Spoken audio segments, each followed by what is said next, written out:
Bacaan dari surat Rasul Paulus kepada jemaat di Roma.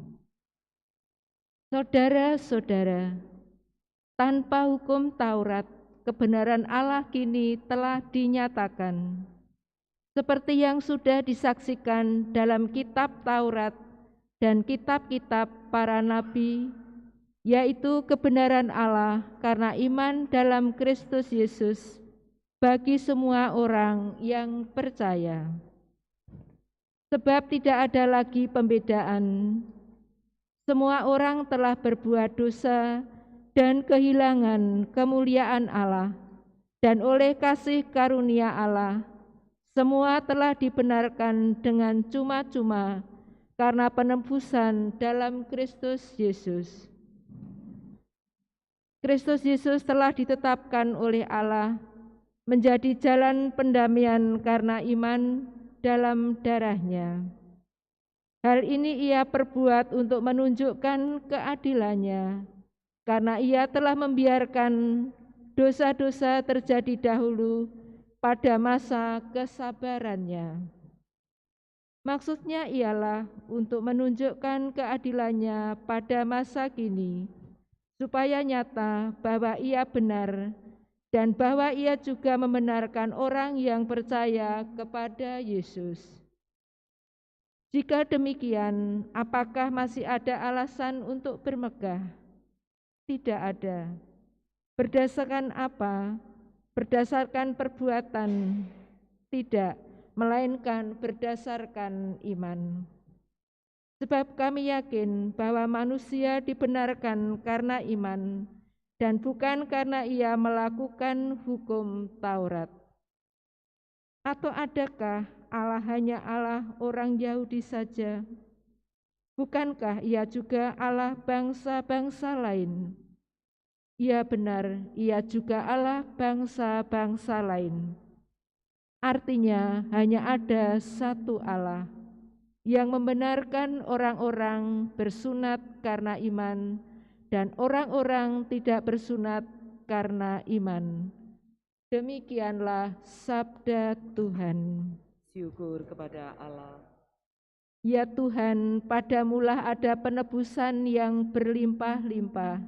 Ya Tuhan, padamulah ada penebusan yang berlimpah-limpah. Dari jurang yang dalam aku berseru kepadamu, ya Tuhan. Tuhan, dengarkanlah suaraku. Biarlah telingamu menaruh perhatian kepada suara permohonanku. Ya Tuhan, padamulah ada penebusan yang berlimpah-limpah. Jika Engkau mengingat-ingat kesalahan, ya Tuhan, siapakah dapat tahan? Tetapi padamu ada pengampunan, supaya Engkau ditakuti orang. Ya Tuhan, padamulah ada penebusan yang berlimpah-limpah. Aku menanti-nantikan Tuhan, jiwaku menanti-nantikan dan aku mengharapkan firman-Nya. Jiwaku mengharapkan Tuhan, lebih dari pengawal mengharapkan pagi. Ya Tuhan, padamulah ada penebusan yang berlimpah-limpah. Alleluia, alleluia, alleluia, alleluia, alleluia, alleluia. Alleluia, alleluia, alleluia, alleluia, alleluia, alleluia.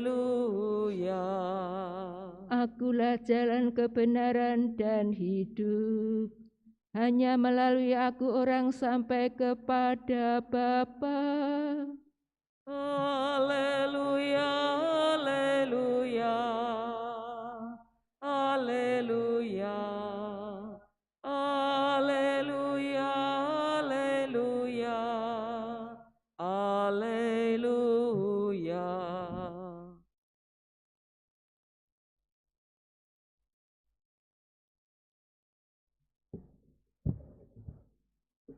Tuhan bersamamu. Dan bersama rohmu. Inilah Injil suci menurut Lukas. Dimuliakanlah Tuhan. Sekali peristiwa tatkala duduk makan di rumah seorang Farisi, Yesus berkata, "Celakalah kalian, sebab kalian membangun makam bagi para nabi, padahal nenek moyangmu lah yang telah membunuh mereka. Dengan demikian kalian mengakui bahwa kalian membenarkan perbuatan nenek moyangmu, sebab mereka telah membunuh nabi-nabi itu dan kalian membangun makamnya.